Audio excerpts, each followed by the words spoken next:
Imagina por un momento que te despiertas una mañana cualquiera en tu casa y escuchas a tu hijo de 8 años manteniendo una conversación fluida con alguien en la sala, pero cuando corres asustado descubres que está completamente solo. No está jugando, no está imaginando, está teniendo una conversación genuina, profunda con alguien que hace 3 años dejó este mundo.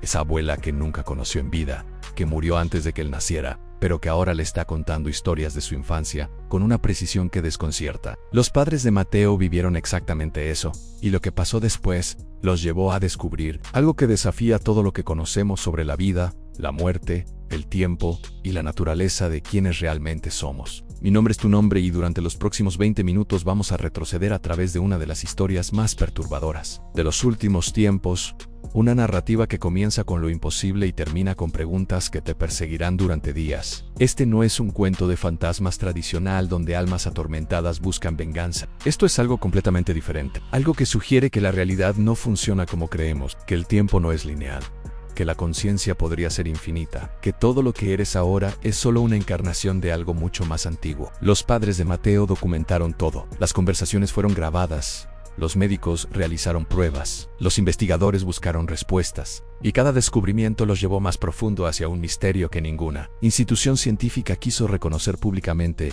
¿Por qué? Porque si lo que sucedió con este niño es real, significaría que tendríamos que reescribir nuestra comprensión fundamental del universo. Tendríamos que admitir que la ciencia moderna está equivocada en aspectos cruciales. Y eso es algo que instituciones establecidas simplemente no pueden hacer. Todo comenzó un martes ordinario cuando Carlos Mendoza, ingeniero de sistemas, escuchó la voz de su hijo resonando en la sala de estar. Corrió con el corazón acelerado, imaginando lo peor. Encontró a Mateo sentado solo en el sofá, los ojos fijos en un rincón vacío de la habitación, conversando animadamente como si alguien estuviera frente a él.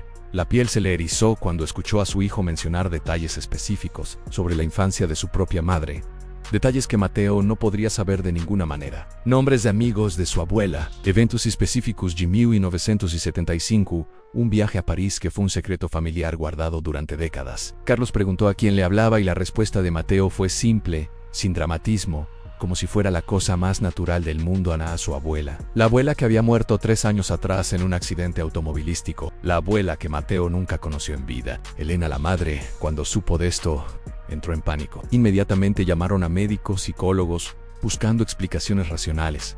Rechazaban de plano la idea de lo paranormal. Tenía que haber una explicación médica en una alucinación, un problema neurológico, una invención imaginativa de un niño. Pero Mateo no mostraba signos de esquizofrenia infantil, no tenía comportamiento delirante. Continuaba siendo un niño perfectamente normal, inteligente, afectuoso. Los médicos estaban perplejos. Fue Elena quien sugirió algo diferente. ¿Y si simplemente instalaban cámaras? Si esto era real, lo documentarían. Si era imaginación, lo verían claramente en las grabaciones. Fue una decisión que cambiaría todo. Colocaron cámaras en cada habitación, instalaron micrófonos sensibles, configuraron sistemas de grabación que funcionaban 24 horas al día. Durante los siguientes meses, acumularon cientos de horas de video. Lo que encontraron las dejó sin palabras. Semana tras semana, Mateo mantenía conversaciones con entidades invisibles. Pero estas no eran conversaciones aleatorias. Había coherencia en continuidad en diferentes voces que representaban diferentes personas, cada una con su propia personalidad y manerismo. Su abuelo paterno, que había muerto 7 años antes. Una tía que falleció cuando Elena tenía 10 años. Vecinos antiguos son personas que habían vivido décadas antes. Y cada entidad compartía información imposible. Detalles sobre eventos que Mateo no podría saber. Secretos familiares que nadie vivo recordaba. Lo más perturbador era que Mateo nunca se confundía, nunca mezclaba historias.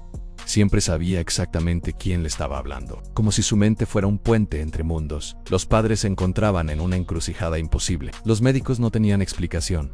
Los psicólogos sugerían terapia. Los sacerdotes hablaban de posesión. Y mientras tanto, su hijo continuaba siendo el mismo niño cálido, amoroso e inteligente que siempre había sido. Solo que ahora cargaba en su mente el peso de comunicarse con los muertos como si fuera la cosa más ordinaria del mundo. Las grabaciones revelaban una progresión aterradora de información. En una grabación de marzo, la voz que identificaban como la abuela describía un viaje a París en 1976, un evento que ningún documento familiar confirmaba. Los padres, intrigados, investigaron viejos archivos. Encontraron un diario de su madre en una caja olvidada en el ático. Las fechas coincidían. Los detalles coincidían. Todo coincidía. Sintieron un escalofrío que no podía ser explicado por la lógica.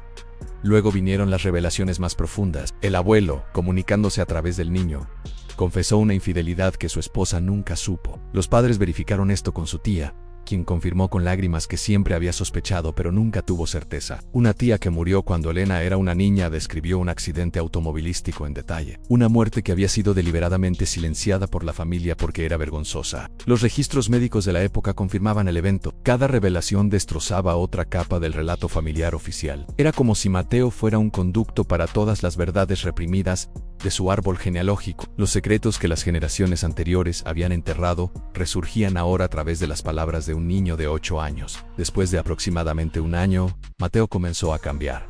Empezó a dibujar símbolos extraños que no podía explicar. Sus conversaciones con los muertos se volvieron más frecuentes y más perturbadoras. Hablaba sobre personas que aún estaban vivas, describiendo eventos que supuestamente ocurrirían en el futuro con una precisión escalofriante. Los padres registraron una conversación donde el niño le decía a su abuelo que uno de sus tíos moriría en 3 meses. Descripción que se hizo realidad cuando el tío sufrió un paro cardíaco exactamente en el tiempo predicho. El niño comenzó a hablar en idiomas que nunca había estudiado, lenguas antiguas que los lingüistas identificaron como variantes del latín y el arameo. En una ocasión, durante una sesión de grabación, el niño entró en un estado de trance tan profundo que tardó horas en despertar.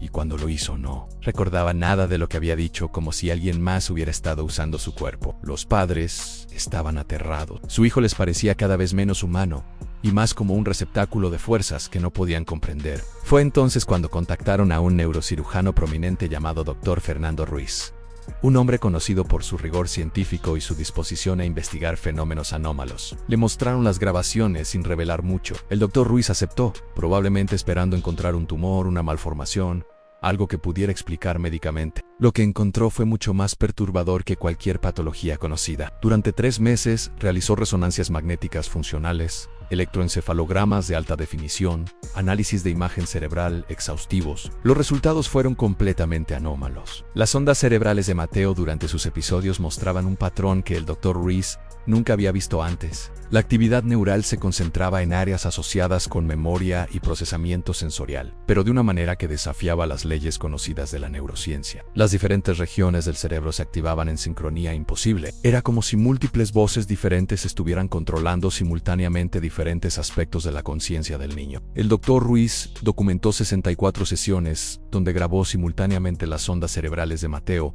mientras éste hablaba con sus visitantes espirituales. En varias ocasiones, durante momentos específicos de las conversaciones, los sensores detectaron anomalías electromagnéticas en la habitación que no podían ser explicadas por ningún equipo o campo externo. El investigador concluyó que algo extraordinario sucedía, pero se negó a publicar sus hallazgos porque sabía que sería ridiculizado por la comunidad científica. Sus notas privadas, que fueron reveladas años después, planteaban una pregunta inquietante. ¿Y si el niño no estuviera hablando con espíritus del pasado, sino con algo completamente diferente? Un profesor de física teórica llamado Víctor Lara se enteró del caso y propuso una teoría radical. Sugirió que Mateo no estaba comunicándose con espíritus, sino que su cerebro tenía la capacidad anómala para acceder a información cuántica del pasado. Según Lara, cada evento que ocurre deja una impronta energética permanente en el tejido del espacio-tiempo. La mayoría de los humanos no pueden acceder a este archivo, pero ocasionalmente un cerebro nace con una anomalía neurológica que abre esa puerta.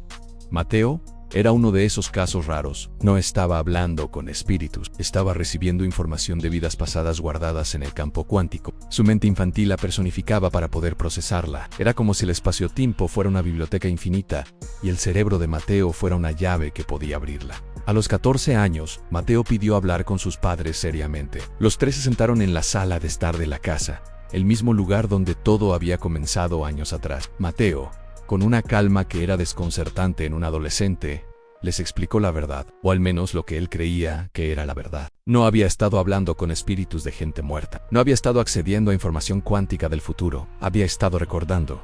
Lembraba vidas anteriores, cientos de ellas en más en cada persona con la que hablaba, era en realidad una encarnación anterior de sí mismo. Su abuela no era una entidad separada, era él mismo viviendo en el cuerpo de una mujer en 1945. Su abuelo era él mismo como hombre en 1920 en cada espíritu era simplemente otra versión de su propia conciencia experimentando otro tiempo, otro cuerpo, otro momento de su infinita existencia. Las voces no eran externas, eran conversaciones entre diferentes versiones de sí mismo a través del tiempo. La razón por la que tenía acceso a información imposible era simple.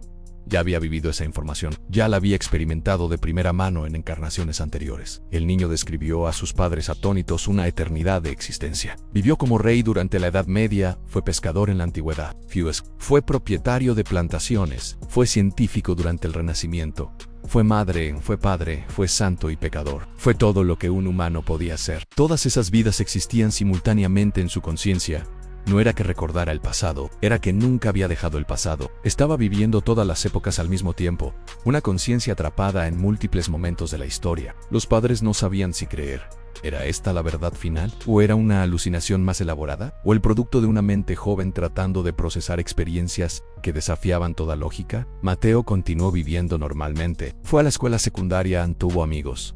Aprendió matemática y literatura, pero su padre mencionó años después que sus ojos eran diferentes, como si mirara a través de los años, como si viera capas de tiempo que nadie más podía percibir, como si estuviera viendo el mundo actual pero también todos los mundos anteriores que había vivido superpuestos. Los científicos nunca publicaron sus hallazgos. El doctor Ruiz guardó sus datos en bóvedas privadas. El profesor Lara continuó su investigación en secreto, financiado por patrocinadores privados que entendían las implicaciones. Los investigadores que sabían sobre el caso fueron advertidos sobre mantener el silencio. Las instituciones no querían una verdad que destruyera sus fundamentos. Y así llegamos al final de la historia del niño que habló con el pasado. Pero la pregunta que importa no es si es verdadera o falsa. La pregunta que nos deja pensando es qué significa si es posible. Si existe, aunque sea la probabilidad teórica de que alguien pueda acceder a vidas anteriores. Si existe la posibilidad de que la conciencia no muere, sino que simplemente cambia de forma. Si existe la posibilidad de que el tiempo no sea la flecha unidireccional que creemos, sino algo más como un círculo que experimentamos desde múltiples puntos, simultáneamente. Significa que podrías estar viviendo todas tus vidas al mismo tiempo en este preciso momento. Significa que la persona que amaste en el pasado podría estar a tu lado ahora, en una forma diferente. Significa que tu propósito en la vida podría estar conectado a lecciones que aprendiste en encarnaciones que no recuerdas. Significa que cada decisión que tomas ahora tiene ripples que se extienden a través de vidas pasadas y futuras que no puedes percibir. Significa que la muerte no es algo que debas temer, sino simplemente un cambio de perspectiva. Significa que eres mucho más antiguo, más profundo, más complejo de lo que jamás imaginaste. El caso de Mateo permanece en la sombra, documentado en diarios privados y grabaciones archivadas que la ciencia oficial nunca reconocerá. Pero su existencia plantea una pregunta que no podemos ignorar. ¿Y si estuviera diciendo la verdad? ¿Y si todos tuviéramos esa capacidad latente de recordar, pero estuviera dormida dentro de nosotros? ¿Y si la única diferencia entre Mateo y nosotros es que él tuvo el don o la maldición de despertar? Si esta historia te ha dejado pensando, si te ha obligado a cuestionarte sobre la naturaleza de la vida y la muerte y el tiempo, entonces ha cumplido su propósito. Comparte esto con alguien que creas que necesita cuestionarse sobre estas cosas